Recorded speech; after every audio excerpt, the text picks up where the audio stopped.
Nadreen, आप YouTube channel देख रहे हैं। मैं इमरान खान हूँ। नादरीन, मैं ये वीडियो सुबह के वक्त रिकॉर्ड कर रहा हूँ। सारी रात हम जागते रहे और जो मनाज़िर देखे वो इंतहाई तकलीफ़ दें। पाकिस्तान की तारीख़ के बुरे दिनों में से एक और बुरा दिन, मुरीदखे में खून की होली खेली गई है और निहत्ते तहरीक लब्बैक के कारकुनों पे गोली चलाई गई, उनके ऊपर शेलिंग की गई, उनके ऊपर टॉर्चर किया गया। बहुत सारे ज़ख्मी हैं, बहुत सारे शहीद हो गए। तहरीक लब्बैक से या उनकी पॉलिसी से या उनके नज़रिए से आप इख्तलाफ कर सकते हैं।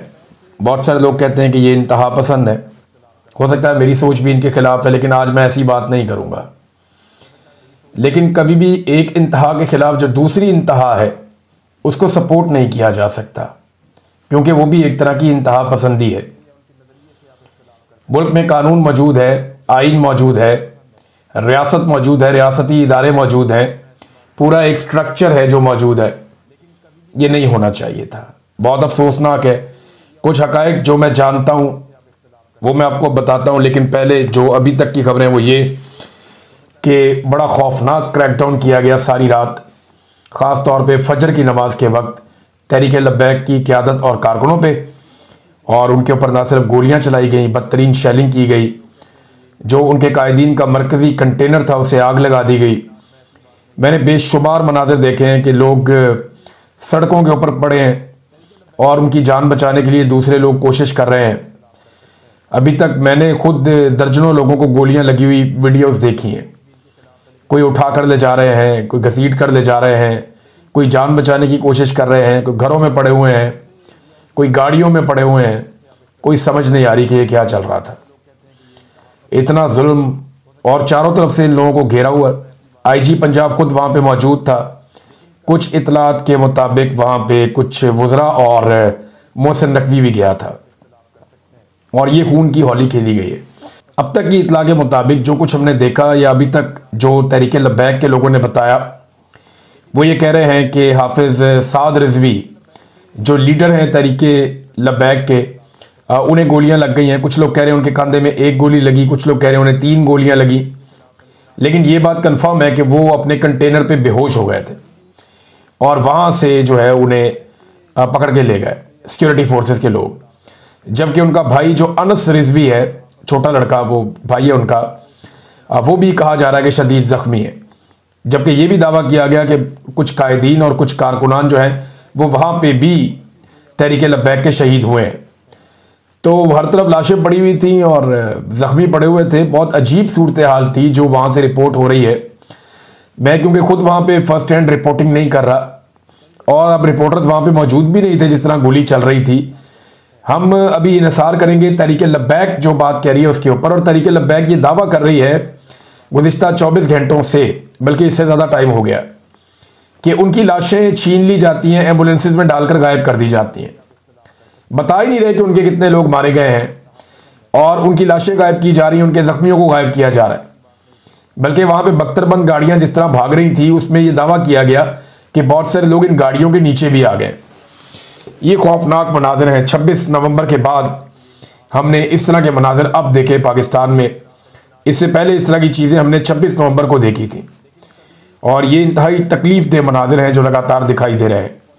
बहरहाल दोनों भाई जो लीडरान हैं वो दोनों गिरफ्तार हो गए हैं। सिक्योरिटी फोर्सेज उन्हें उठाकर ले गई हैं और इतला ये दी जा रही है कि दोनों ज़ख्मी भी हैं। अब मैं आपको ये भी बता दूं कि साद रिजवी गुज़िश्ता 24 घंटों से ज़्यादा हो गए हैं लगातार बार बार कह रहा था कि मेरे साथ मुज़ाकरात करो, हम टीम भिजवा देते हैं, उनके साथ मुज़ाकरात करो। बल्कि उन्होंने यहाँ तक कह दिया कि हम 1-1.5 महीने के लिए अपना ये मार्च मुलतवी कर देते हैं, हमें मुज़ाकरात का मौका दिया जाए, हम बाद में दोबारा आ जाएंगे। और यकीन दिलाते हैं कि सिर्फ अपना एक प्रोग्राम करेंगे 1 दिन का, कहीं पर भी हम धरना नहीं देंगे। वो काफ़ी बैकफुट पर चले गए थे, उन्हें थोड़ी सी फेस सेविंग चाहिए थी और मुज़ाकरात के ज़रिए से एहतजाज ख़त्म करना चाह रहे थे। लेकिन तहरीक लब्बैक के लोगों ने मुझे बाकायदा उनकी क़यादत ने मैसेजेस किए, मेरे पास अभी भी मेरे मोबाइल फ़ोन में वो मैसेजेस मौजूद हैं। उन्होंने बताया कि हमें आगे बढ़ने दिया जाता है, हमें पीछे हटने नहीं दिया जा रहा, हमें धकेल कर लाहौर से निकाल कर यहाँ तक पहुँचाया गया है और हमें घेरा जा रहा है। इस किस्म की बातें उन लोगों ने मेरे साथ की, तहरीक लब्बैक की क़यादत ने। और वो मुझे ये कह रहे थे कि हमें लगता है कि हमें ट्रैप किया गया है और हमारे ऊपर एक बड़ा ऑपरेशन किया जाएगा।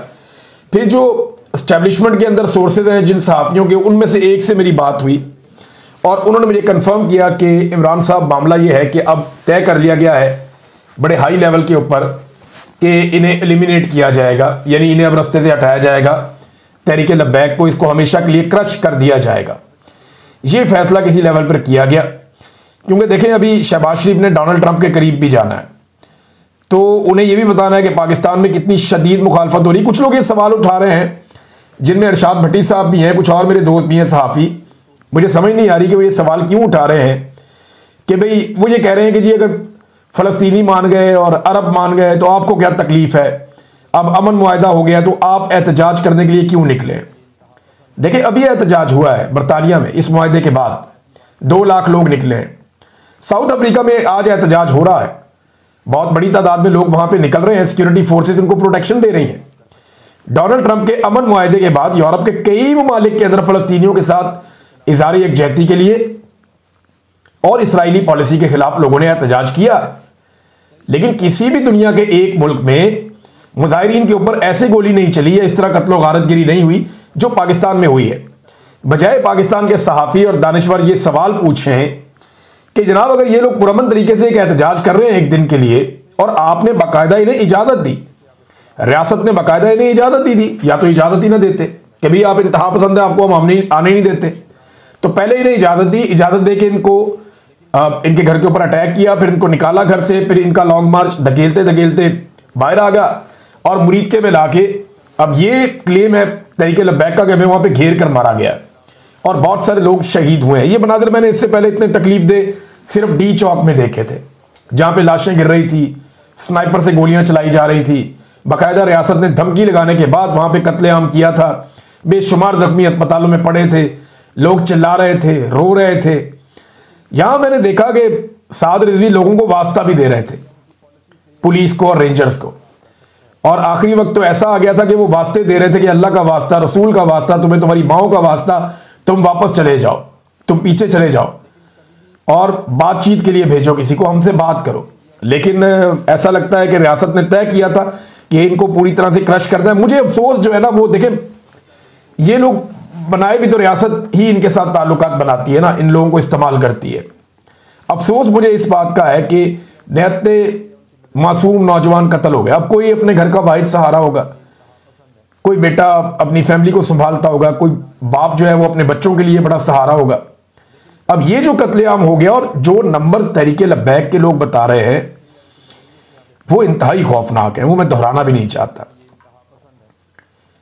यानी वो तो जो नंबर बता रहे हैं वो सैकड़ों के अंदर बता रहे हैं कि इतने कारकुन उनके शहीद हो गए, और जो जख्मियों की तादाद बता रहे हैं वो भी बहुत बड़ी तादाद बता रहे हैं तहरीक लब्बैक के लोग। और ये उनके वो अकाउंट्स हैं जो उनके मेन अकाउंट्स हैं, उनकी लीडरशिप के अकाउंट्स हैं, वहां से इस किस्म की खबरें आ रही हैं।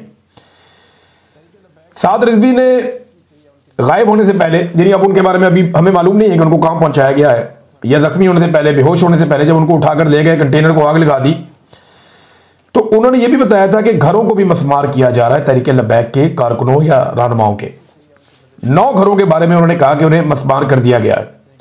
दुनिया के कई ममालिक में एहतजाज हो रहा है, अमेरिका की अमन डील के बावजूद हो रहा है, तो अगर पाकिस्तान में हो गया तो क्या हो गया। अभी तहरीक लब्बैक एहतजाज कर रही थी, जमात इस्लामी ने भी तो किया, अभी पेशावर में अभी किया, उनके साथ तो ये नहीं हुआ।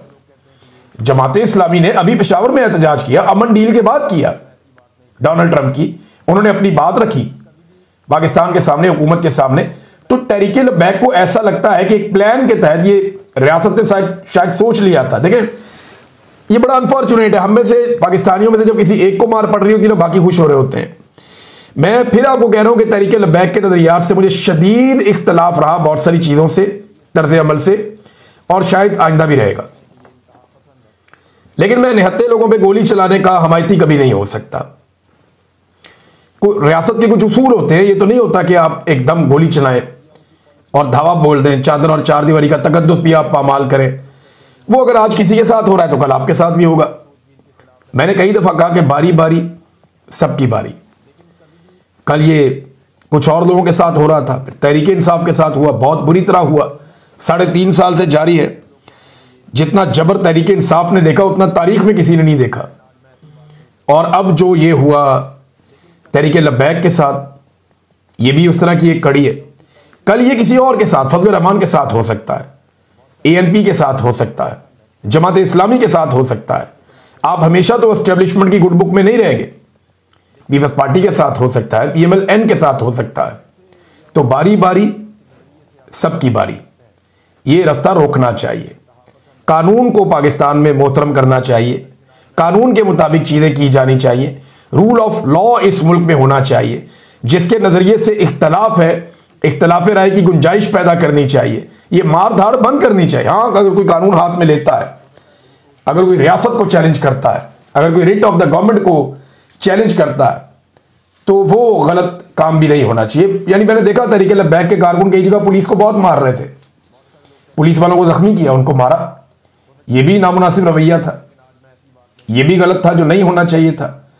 लेकिन ये लोग गोली नहीं चला रहे थे और इनके ऊपर गोलियां चलाई गई, जिसकी वजह से काफ़ी लोग जो हैं वो जाबहक हो गए, शहीद हो गए।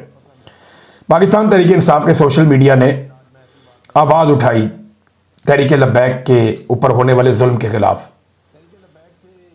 अब मैं इस वक्त कहना नहीं चाहता, लेकिन माजी में ऐसा नहीं हुआ था जब तहरीक इंसाफ को बाहर पड़ रही थी। तो कम से कम इमरान खान साहब के साथ जो कुछ हुआ जेल में, और तहरीक इंसाफ ने जो जुल्म सहा, पाकिस्तान में एक फोर्स तो ऐसी तैयार हो गई है जो हर जुल्म और हर जबर के खिलाफ आवाज़ उठाती है। ये बहुत अच्छी बात है, बाकियों को भी इससे सीखना पसंद है। हो सकता है मेरी सोच भी इनके खिलाफ है, लेकिन आज मैं ऐसी बात नहीं करूंगा। लेकिन कभी भी तहरीक लब्बैक से या उनकी पॉलिसी से या उनके नज़रिए से आप इख्तलाफ कर सकते हैं। बहुत सारे लोग कहते हैं कि ये इंतहा पसंद है। हो सकता है मेरी सोच भी इनके खिलाफ है, लेकिन आज मैं ऐसी बात नहीं करूंगा। लेकिन कभी भी तहरीक लब्बैक